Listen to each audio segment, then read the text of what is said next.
What's up gamers, DreamcastGuy here, and I just got done watching a ton of PAX coverage. It was going on all weekend and this was super cool. It's a time where fans and industry types can all hang out together and play cool indie games and big upcoming releases. Since I wasn't able to go myself, I had to watch just a bunch of coverage of it from major gaming websites. But this year, there was a little bit of a problem. Some of the games shown were actually incredibly difficult, and some of the reviewers weren't actually able to beat it. These are people who are paid to talk about video games, and while they're very good writers and sometimes have extremely good on-camera personalities, they weren't able to beat the demo, so they weren't able to talk about it. I found a 26-minute video of a guy trying to beat the first level of Cuphead, and he was unable to do it. He was hardly able to even able to get past the tutorial, which really got people asking, should games journalists be very good at video games? And this is a little bit of a controversial opinion within the industry, but I think they should be. I think if it's your job to sit down with games and actually break them down and explain them to maybe millions of people, you need to be hyper good at them.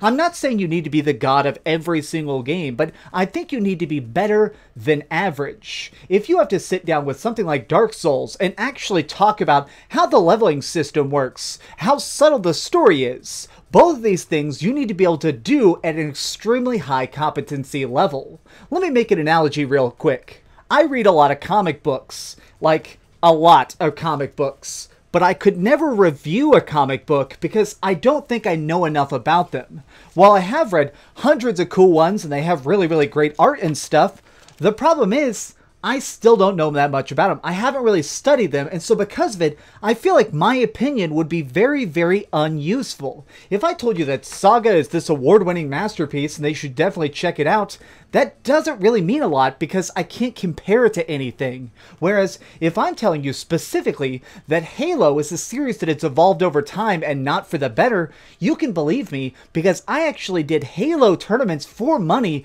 for years. If I'm telling you about the evolution of that saga and how I've read all the books, you can actually compare that and understand that knowledge on a more in-depth level than somebody just giving you a layman's opinion.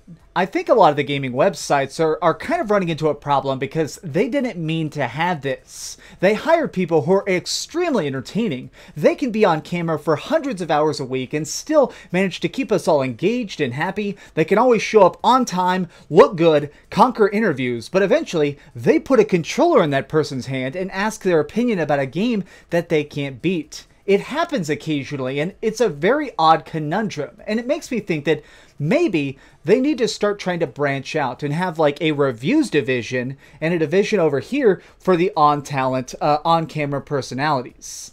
See, I think that this all happened by accident. If you think about it, in the early 90s and late 90s, when the first ever gaming websites were being made, these were people who were extremely good at video games and loved it so much they had to talk about it. A lot of times, the people who actually coded the website and were the writers were also the people who were running the company, beating the games. They were doing everything because it was their most fiery passion. But as these companies grew and expanded, they had to hire in employees. And if you're trying to hire somebody, it can be a little bit difficult to just be like, okay, how good are you at racing games? All right, beat this racing game. How good are you at RPGs? Okay, beat this RPG. As their entire staff of employees expanded, you end up getting people who are more and more specialized. And I think you need people who are just generally awesome at games.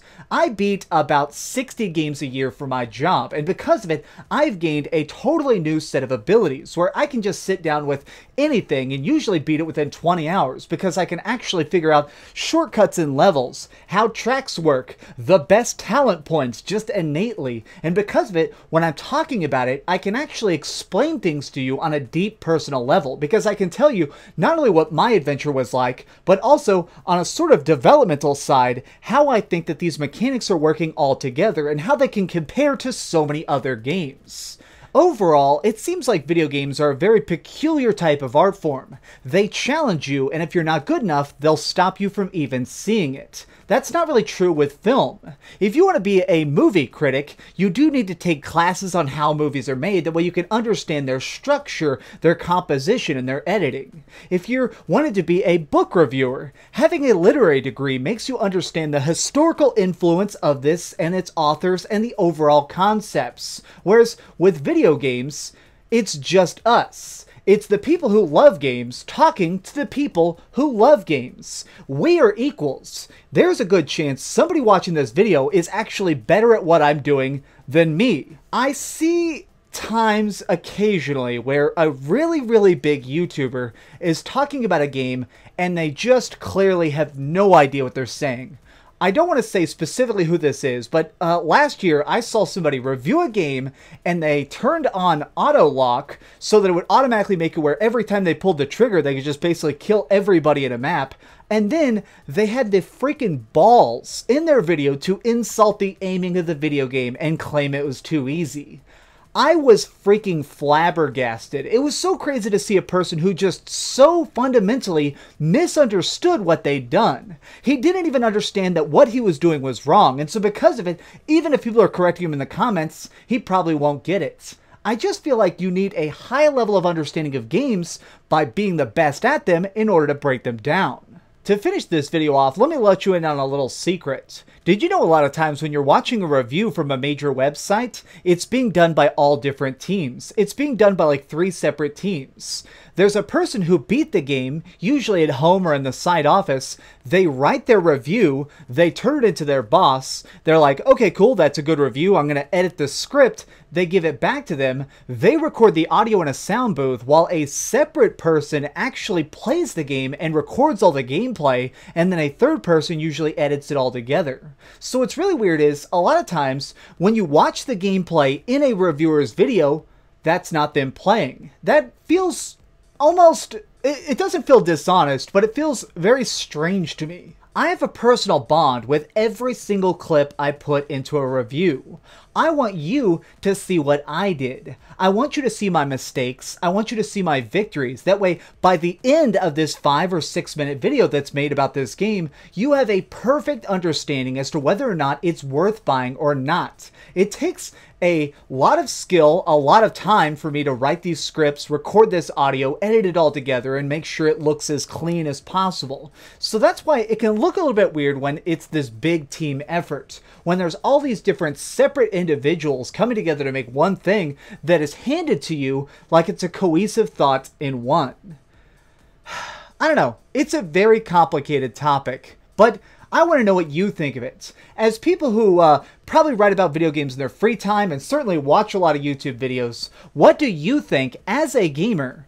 Do you think that somebody should actually take a test on how good they are at games before they get the job? Or is it just about how well they can communicate? Do you want somebody to be entertaining or the best? Let me know in the comments down below. This has been DreamcastGuy with another gaming rant. If you enjoyed this video, please give it a like, share with your friends, and subscribe if you haven't already. But do me the biggest favor of all and keep dreaming.